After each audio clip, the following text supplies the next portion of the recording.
আসসালামু আলাইকুম। BCS beacon learn with Mashkurul Alam চ্যানেলের পক্ষ থেকে আমি মাশকুরুল আলম আপনাদের সবাইকে জানাচ্ছি স্বাগত। আজকে আমরা আলোচনা করতে যাচ্ছি বাংলা সাহিত্যের মধ্যে মুক্তিযুদ্ধ ভিত্তিক উপন্যাসকে কেন্দ্র করে বিসিএস পরীক্ষায় সাধারণত যে কোশ্চেন গুলো এসে থাকে তার আলোকে আমরা বিগত কয়েকটি বিসিএস পরীক্ষায় লক্ষ্য করে দেখেছি প্রিলিমিনারি সহ লিখিত পরীক্ষাতেও এই মুক্তিযুদ্ধ ভিত্তিক উপন্যাস থেকে সাধারণত কোশ্চেন এসে থাকে। আগামী বিসিএস পরীক্ষার জন্য কোন কোন মুক্তিযুদ্ধ ভিত্তিক উপন্যাসগুলো ভেরি ভেরি ইম্পর্টেন্ট এবং লিখিত পরীক্ষায় কোন কোন চরিত্রগুলো সাধারণত আসতে পারে এবং গ্রন্থ সমালোচনামূলক কিন্তু একটি কোশ্চেন এসে থাকে লক্ষ্য করে দেখবেন রিটেন পরীক্ষায়, সেখানে কোন উপন্যাসটি তুলে ধরা যেতে পারে সেটি নিয়েও আমরা আজকে আলোচনা করব। আমরা গ্রাজুয়ালি আমরা উপন্যাসগুলোকে আপনাদের সামনে তুলে ধরার চেষ্টা করব। At first we are going to discuss about Rifle Ruti Aurat novel. You know that Anwar Pasha, he was the writer of this Rifle Ruti Aurat novel, and once upon a time he was a teacher of Dhaka University. He wrote this novel when freedom was going inside of our country, and he wrote this novel just within 2 months. Rifle রুটি আওরাত উপন্যাসের কথা বলছিলাম। লক্ষ্য করে দেখবেন যে মুক্তিযুদ্ধ ভিত্তিক প্রথম উপন্যাস কিন্তু এটি রাইফেল রুটি আওরাত। এই কোশ্চেনটি কিন্তু পিএসসির অধীনে অন্যান্য প্রতিযোগিতামূলক পরীক্ষায় সাধারণত কোশ্চেন আসতে দেখা গিয়েছে। রাইফেল রুটি আওরাত, রাইফেল রুটি আওরাত উপন্যাসের কথা আমরা মূলত এখান থেকে বোঝাতে যাচ্ছি। এখানে রাইফেল রুটি আওরাত উপন্যাসটিতে তাহলে কি ছিল, just in a nutshell we will try to describe here. আপনাদের মধ্যে অনেকে জানেন যে 1971 সালে পাক হানাদার বাহিনী বাঙালিদের উপরে যে নির্মম হত্যা কাণ্ড ঘটিয়েছিল এবং তারা যে নিপীড়ন জুলুম চালিয়েছিল তারই চিত্র মূলত এই আনোয়ার পাশা তিনি তার শিল্পী মনের নিপুণন তুলিতে পাঠকদের সামনে মূলত তুলে ধরেছেন। এবং লক্ষ্য করে দেখবেন যে গ্রন্থ সমালোচনা কেন্দ্রে কিন্তু কোশ্চেন এসেছিল, কিন্তু আপনি মনে রাখতে পারেন আমরা বলছিলাম রাইফেল রুটি আওরাতের কথা। এখানে রাইফেল দ্বারা তিনি মূলত বুঝিয়েছিলেন যে কিভাবে পাক হানাদার বাহিনী রাইফেল দিয়ে বাঙালিদেরকে হত্যা করেছিলেন সেই চিত্রকে, এবং রুটি দ্বারা তিনি মূলত এখানে বুঝিয়েছিলেন যে আমাদের খাদ্যের যোগানের সামনে কিছুগুলো যে খাদ্যের যোগান যেন বাঙালিদের মধ্যে যেন না হয় সেই জন্য কিন্তু একটি বাধা প্রতিবন্ধকতা সৃষ্টি করতে মূলত চেয়েছিলেন, সেটিকে তিনি মূলত এটি দ্বারা বুঝিয়েছেন। এবং আওরাত দ্বারা মূলত এখানে তিনি বুঝিয়েছিলেন মুক্তিযুদ্ধ চলাকালীন সময়ে 3 লক্ষ মা বোনেরা তাদের আত্মসম্ভ্রমকে কিভাবে মুক্তিযুদ্ধের জন্য বিসর্জন দিয়েছিলেন সেটিকে তিনি মূলত তুলে ধরেছেন। Just in a sentence we can say here যে তিনি কিন্তু এখানে মূলত তুলে ধরেছিলেন যে পাক হানাদার বাহিনী যে নির্মম হত্যাযজ্ঞ চালিয়েছিলেন মুক্তিযুদ্ধের সময় তারই চিত্র মূলত তিনি তুলে ধরেছেন। এবং মুক্তিযুদ্ধ ভিত্তিক প্রথম উপন্যাস কিন্তু হচ্ছে এই রাইফেল রুটি আওরাত উপন্যাসটি। আমরা এই পর্যায়ে সৈয়দ শামসুল হকের কিন্তু জনপ্রিয় দুটি উপন্যাস রয়েছে, লক্ষ্য করে দেখবেন এর মধ্যে রয়েছে নিষিদ্ধ লোবানের কথা। আমরা বলতে পারি নিষিদ্ধ লোবান, নিষিদ্ধ লোবান, এরপরে রয়েছে নীল দংশন। লক্ষ্য করে দেখবেন দুইটি উপন্যাসই কিন্তু ভেরি ভেরি ইম্পর্টেন্ট। তবে তার পূর্বে আপনাদের জ্ঞাতার্থে আরো একটি তথ্য জানিয়ে দিব। এই সৈয়দ শামসুল হক তিনি কিন্তু সব্যসাচী লেখক ছিলেন। তিনি মূলত কুড়িগ্রামে জন্মগ্রহণ করেছিলেন এবং 1935 সালে জন্মগ্রহণ করেছিলেন এবং 2016 সালে কিন্তু তিনি মূলত মৃত্যুবরণ করেন। কখনো কখনো এই কোশ্চেন গুলো প্রিলিমিনারি পরীক্ষায় কিন্তু আসতে দেখা যায়। আমরা নিষিদ্ধ লোবানের কথা জাস্ট ইন আ নাটশেল আমরা এখান থেকে আলোচনা করার চেষ্টা করব। এই নিষিদ্ধ লোবান উপন্যাসটির মধ্যে লক্ষ্য করে দেখবেন যে বেশ কয়েকটি চরিত্র আছে। এই চরিত্রের মধ্যে বিলকিস নামক একটি চরিত্র আছে, লক্ষ্য করে দেখবেন বিলকিস। এরপরে রয়েছে খোকন এবং তার দল। লক্ষ্য করে দেখবেন খোকন অর্থাৎ বিলকিসের ভাই খোকন মুক্তিযুদ্ধের সাথে সম্পৃক্ত ছিল এবং তার ভাইরা কিভাবে পাক হানাদার বাহিনীদের সামনে ব্যারিয়ার সৃষ্টি করেছিল এবং কিভাবে তারা রেল লাইনকে বোমা ফাটিয়ে উড়িয়ে দিয়েছিল সেই কাহিনী কিন্তু মূলত এই নিষিদ্ধ লোবান উপন্যাসটির মধ্যে তুলে ধরেছেন। তবে কেন্দ্রীয় চরিত্র কিন্তু এখানে ছিল, লক্ষ্য করে দেখবেন যে বিলকিস গ্রামে ফেরা একটি মেয়ে। বিলকিস তিনি যখন গ্রামে ফিরছিলেন পাক হানাদার বাহিনী তার উপরে যেভাবে সম্ভ্রমকে নষ্ট করতে চেয়েছিলেন, এবং আপনাদের মধ্যে অনেকেই জানেন যে বিলকিস পাক হানাদার বাহিনীদের সাথে যেভাবে লড়াই করেছিলেন তারই চিত্র মূলত সৈয়দ শামসুল হক তিনি তার শিল্পী মনের নিপুণন তুলিতে পাঠকদের সামনে তুলে ধরেছেন। আমরা বলছিলাম নিষিদ্ধ লোবান উপন্যাসের কথা, এখান থেকে এই কোশ্চেনটি এসে থাকে এবং নীল দংশন উপন্যাসও কিন্তু কখনো কখনো পরীক্ষায় এসে থাকে। এর মধ্যে সবচাইতে বেশিবার এসেছে লক্ষ্য করে দেখবেন নিষিদ্ধ লোবান উপন্যাসটি সৈয়দ শামসুল হকের। এরপর যে আমরা আলোচনা করব শওকত ওসমানীর কিন্তু বেশ কিছু গুরুত্বপূর্ণ উপন্যাস রয়েছে, যেমন আমরা বলতে পারি জাহান্নাম হতে বিদায়। জাহান্নাম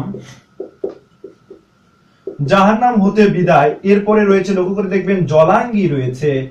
এরপরে রয়েছে দুই সৈনিক। এই উপন্যাসগুলো কিন্তু ভেরি ভেরি ইম্পর্টেন্ট। আমরা বলছিলাম জাহান্নাম হতে বিদায়, জলাঙ্গি, দুই সৈনিক।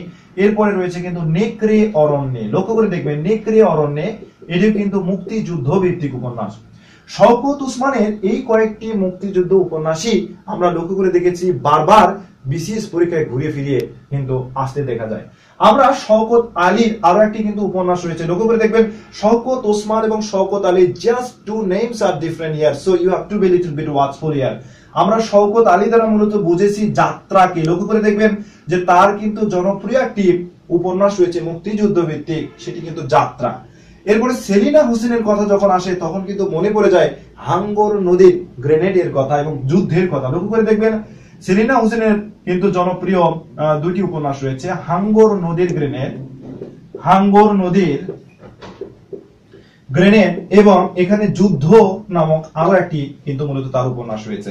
এই হাঙ্গর নদী গ্রেনেড থেকে কিন্তু বেশ কিছু চরিত্র বিশ্লেষণ করুন বলে কিন্তু কোশ্চেন আসতে পারে। লক্ষ্য করে দেখবেন যে এখানকার কিন্তু কেন্দ্রীয় চরিত্র ছিল, লক্ষ্য করে দেখবেন, বুড়ি নামের গ্রামের এক সহজ সরল মহিলার কথা বলা হয়েছে। এই বুড়ি নামক এই মেয়ের কিন্তু মূলত বিবাহ হয় তারই চাচাতো ভাই গফুরের সাথে। লক্ষ্য করে দেখবেন, গফুরের সাথে এই গফুরের আবার অন্য ঘরে বিবাহ হয়েছিল এবং সেখানে দুইজন সন্তান ছিল। লক্ষ্য করে দেখবেন যে সালিম এবং কালিমের কথা কিন্তু আছে, সালিম এবং কলিম।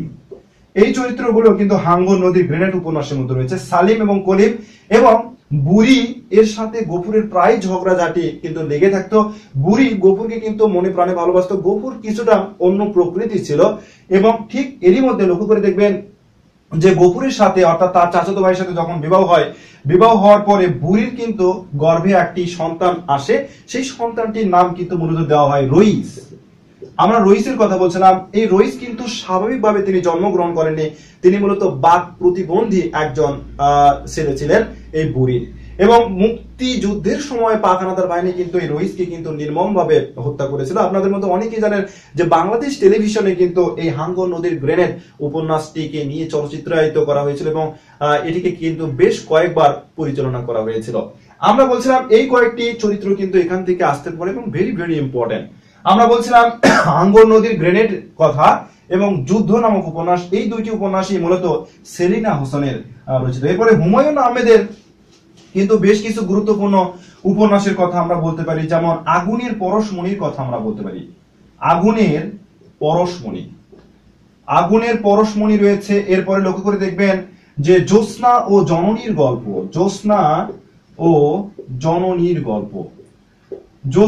জননীর গল্প রয়েছে। এরপরে রয়েছে, লক্ষ্য করে দেখবেন যে শ্যামল ছায়া।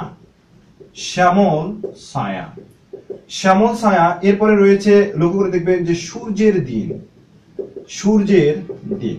এই কয়েকটি কিন্তু তার জনপ্রিয় মুক্তিযুদ্ধ ভিত্তিক উপন্যাস। আমরা বিগত কয়েকটি বিসিএস পরীক্ষা সহ অন্যান্য প্রতিযোগিতামূলক পরীক্ষায় আসতে দেখেছি। আগুনের পরশমণি, জ্যোৎস্না ও জননীর গল্প, শ্যামল ছায়া, সূর্যের দিন।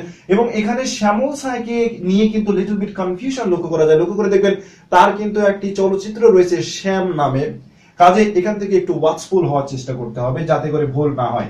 এরপরে রশিদ হায়দারের কথা আমরা বলছিলাম। রশিদ হায়দারের কিন্তু খাঁচাই বলে একটি উপন্যাস রয়েছে মুক্তিযুদ্ধ ভিত্তিক, লক্ষ্য করে দেখবেন এটিও বেশ কয়েকবার আমরা আসতে দেখেছি। এরপরে স্বনামধন্য আরো একজন লেখক আল মাহমুদ, তিনিও কিন্তু মুক্তিযুদ্ধকে নিয়ে রচনা করেছিলেন একটি উপন্যাস উপমহাদেশ নামে। লক্ষ্য করে দেখবেন উপমহাদেশ। এরপরে মোহাম্মদ জাফর ইকবাল স্যারের একটি উপন্যাস রয়েছে মুক্তিযুদ্ধকে কেন্দ্র করে। আপনাদের মধ্যে অনেকেই জানেন যে জনপ্রিয় একটি উপন্যাস আমার বন্ধু রাশেদ। এটি কিন্তু একটি শিশুতোষ উপন্যাস। লক্ষ্য করে দেখবেন যে মুক্তিযুদ্ধ ভিত্তিক শিশুতোষ একটি উপন্যাস হচ্ছে আমার বন্ধু রাশেদ, মোহাম্মদ জাফর ইকবাল স্যার এটি রচনা করেছিলেন। এরপরে রাবিয়া খাতুনের কিন্তু আরো একটি উপন্যাস রয়েছে, লক্ষ্য করে দেখবেন জনপ্রিয় ফেরারি সূর্যের কথা আমরা বলছি, ফেরারি সূর্য, এটিও কিন্তু কখনো কখনো এসে থাকে। এরপরে ইমদাদুল হক মিলনের একটি উপন্যাস রয়েছে কালো ঘোড়া নামে। লক্ষ্য করে দেখবেন কালো ঘোড়া নামে মুক্তিযুদ্ধ ভিত্তিক আরো একটি কিন্তু উপন্যাস রয়েছে, কালো ঘোড়া রয়েছে। এই উপন্যাসটি কিন্তু কখনো কখনো পরীক্ষায় আসতে দেখা যায়।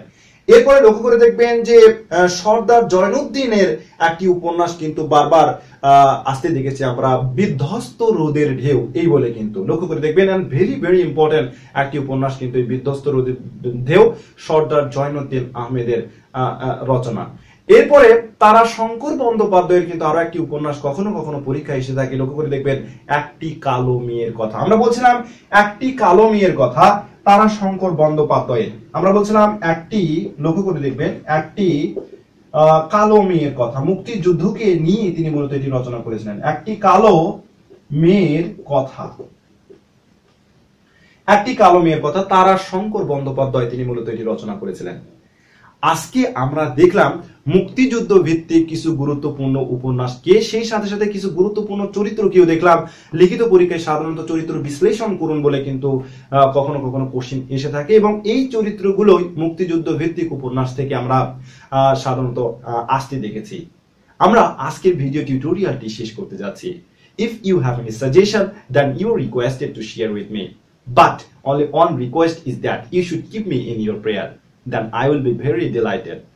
আগামী ভিডিও টিউটোরিয়াল দেখার আমন্ত্রণ জানিয়ে সর্বশেষে সবার কাছ থেকে দোয়া চেয়ে বিদায় নিচ্ছি। আল্লাহ হাফেজ।